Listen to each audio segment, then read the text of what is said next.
ടീച്ചറിന്റെ കുഞ്ഞുമക്കൾക്ക് നമസ്കാരം. ഇന്നത്തെ ക്ലാസ്സിൽ നമ്മൾ വേറൊരു പുതിയ കൂട്ടക്ഷരമാണ് പഠിക്കാൻ പോകുന്നത്. വേഗം ക്ലാസ്സിലേക്ക് പോവാം, ശ്രദ്ധയോടെ ഇരിക്കുക. ഓക്കെ, നമ്മൾ ഈ ഒരു അക്ഷരം പഠിച്ചിട്ടുണ്ടല്ലോ അല്ലേ? ദ. ഇതും പഠിച്ചിട്ടുണ്ടല്ലോ അല്ലേ? ധ ദ ധ അല്ലേ? ഇത് രണ്ടും പഠിച്ചിട്ടുണ്ട്. ഇത് രണ്ടും കൂടെ ജോയിൻ ചെയ്ത് നമുക്ക് എഴുതാം. മനസ്സിലായോ? ഇത് ഇങ്ങനെ എഴുതുമ്പോ ധ. എന്താണ്? ദ ദ ധ. ഓക്കെ, ധ ധ. അത് എഴുതുമ്പോൾ ഓരോ വാക്കുകൾ വരുമ്പോഴേ മനസ്സിലാവുള്ളൂ. ഇനി ഇത് എങ്ങനെയാണ് ജോയിൻ ചെയ്ത് എഴുതുന്നതെന്ന് നമുക്ക് നോക്കാം. ശ്രദ്ധിച്ചിരിക്കാട്ടാ.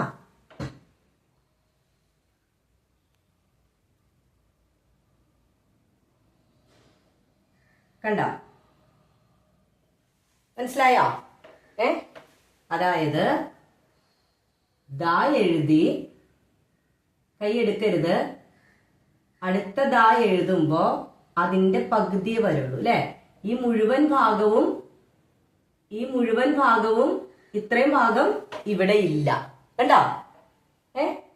ഇങ്ങനെ ഇത് ഇങ്ങനെ വന്നിട്ട് എന്ത് ചെയ്യണം?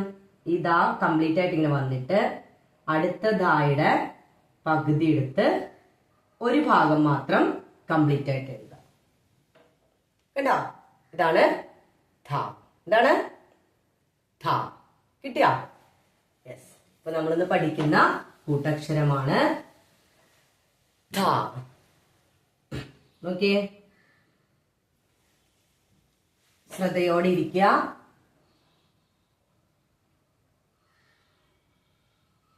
ധ. ഉണ്ടാ? ഒന്നും കൂടെ എഴുതാം. ധ. കിട്ടിയോ? ധ. ഓക്കെ, ഇത് ഉപയോഗിച്ച് നമുക്ക് വാക്കുകൾ എഴുതാം. ഒന്നാമത്തെ വാക്ക് വാ. ഇതെന്താ? ഋന്റെ ചിഹ്നം അല്ലെ? നമ്മുടെ ഋ എന്ന അക്ഷരത്തിന്റെ ചിഹ്നമാണിത് അല്ലെ? ഇതിപ്പോ കുറെ നാളായി നമ്മൾ യൂസ് ചെയ്തിട്ട്. അപ്പൊ വ ഋ വൃ. ഇപ്പൊ നമ്മൾ പഠിച്ച കൂട്ടക്ഷരം ധ. കൂട്ടി വായിക്കുമ്പോ വൃദ്ധ. എന്താണ്? വൃദ്ധ. എന്താണ് വൃദ്ധ? വയസ്സായ ഒരു സ്ത്രീ അല്ലെ? ഏജ്ഡ് ആയ ഒരു വുമൺ, അതാണ് വൃദ്ധ. ഓക്കെ, ഇതുപോലെ തന്നെ ഏജ്ഡ് ആയിട്ടുള്ള ഒരു മാൻ, വൃദ്ധൻ. വയസ്സായ ഒരു പുരുഷൻ, അതിന് വൃദ്ധൻ എന്ന് പറയും. ആ വ്യക്തിനെ വൃദ്ധൻ എന്ന് പറയും. വൃദ്ധ സ്ത്രീനെ സൂചിപ്പിക്കുമ്പോ അടുത്ത നോക്കിയേ, വൃദ്ധൻ എന്താണ്? ഒരു പുരുഷനെ സൂചിപ്പിക്കുന്നു. മനസ്സിലായോ? വൃദ്ധ ഒരു വുമൺ, വൃദ്ധൻ ഒരു പുരുഷൻ, വയസ്സായ പുരുഷൻ, വയസ്സായ സ്ത്രീ. ഓക്കെ,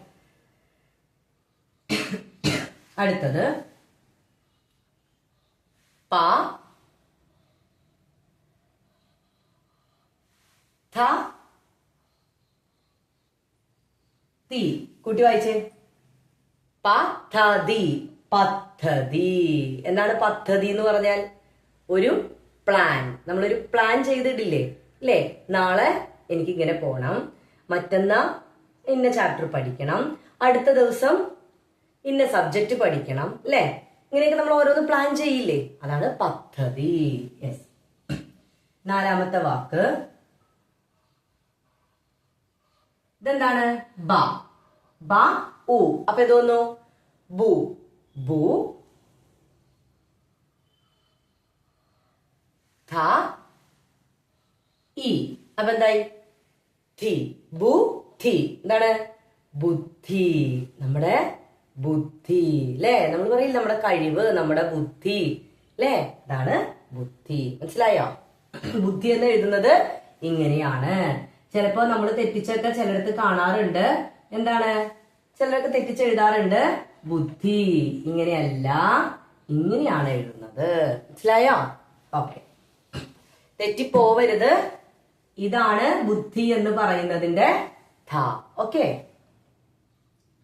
അടുത്തത്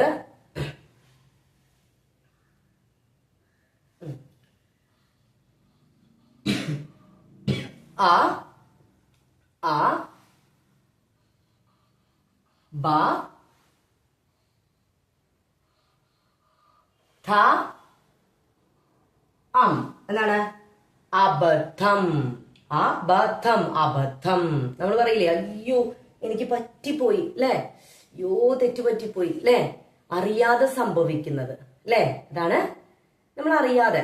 അറിഞ്ഞുകൊണ്ട് ആരെങ്കിലും അബദ്ധങ്ങൾ ചെയ്യില്ലല്ലോ അല്ലെ, അപ്പൊ അയ്യോ പറ്റിപ്പോയി നമ്മൾ പറയില്ലേ, അതൊക്കെയാണ് അബദ്ധം അല്ലെ. നമുക്ക് അറിയില്ലായിരുന്നു, പറ്റിപ്പോയതാണ്, കയ്യിൽ നിന്ന് പോയി അല്ലെ, അതാണ് അബദ്ധം. നമ്മൾ അറിയാതെ പറഞ്ഞു പോയി, അയ്യോ ഞാനങ്ങനെ പറഞ്ഞു പോയി, അയ്യോ ഞാനങ്ങനെ ചെയ്തു പോയി അല്ലെ, ഇതൊക്കെയാണ് അബദ്ധം.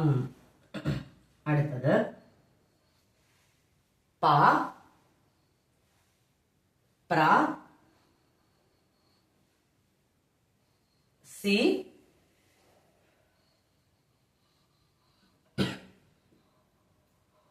ഥം. പ്രസിദ്ധം. എന്താണ് പ്രസിദ്ധം? പ്രസിദ്ധം എന്ന് പറഞ്ഞാൽ ഫേമസ് ആയത്. ഓക്കെ, പ്രസിദ്ധം. പ്രസിദ്ധം, പ്രസിദ്ധം. അപ്പൊ നമ്മളിന്ന് പഠിച്ചത് ധ, ഈ കൂട്ടക്ഷരമാണ്. ദായും ചേർന്ന് വരുന്ന രണ്ടക്ഷരങ്ങളാണ് ധ എന്ന് പറയുന്ന കൂട്ടക്ഷരം. വാക്കുകൾ വൃദ്ധ, വൃദ്ധൻ, പദ്ധതി, ബുദ്ധി, അബദ്ധം, പ്രസിദ്ധം. വായിക്കണോട്ടാ. ന്യൂസ് പേപ്പറിലൊക്കെ ഇഷ്ടം പോലെ കണ്ടിട്ടുണ്ടാവും ഇങ്ങനെയുള്ള കൂട്ടക്ഷരങ്ങൾ. ഇപ്പൊ മനസ്സിലായല്ലോ ഇതെങ്ങനെയാണ് വായിക്കുന്നത്, എങ്ങനെയാണ് എഴുതുന്നത് എന്നുള്ളത് അല്ലെ. നോക്കിയേ, ദാ എഴുതുക, വളച്ചെടുക്കുക, ഇങ്ങനെയാണ് ദാ എഴുതുന്നത്. ഒന്നും കൂടെ എഴുതി കാണിക്കാൻ ടീച്ചർ. ഇങ്ങനെ എഴുതുക, വളച്ചെടുക്കുക, ഇതിങ്ങനെ എഴുതുക. അതുപോലെയാണ് ധ എഴുതുന്നത്. മറക്കരുത്, എഴുതി എഴുതി എഴുതി പരിശീലിക്കണം. പറഞ്ഞ് പറഞ്ഞ് പറഞ്ഞ് വായിച്ച് വായിച്ച് വായിച്ച് പരിശീലിച്ചാൽ മാത്രമാണ് എന്തും നമുക്ക് കിട്ടുള്ളൂ. ഓക്കെ, വായനയ്ക്ക് വേറെ കുറുക്ക് വഴിയില്ല, വായന മാത്രമേ ഉള്ളൂ. അപ്പൊ നെക്സ്റ്റ് ക്ലാസ്സിൽ കാണാം. നന്ദി, ശുഭദിനം.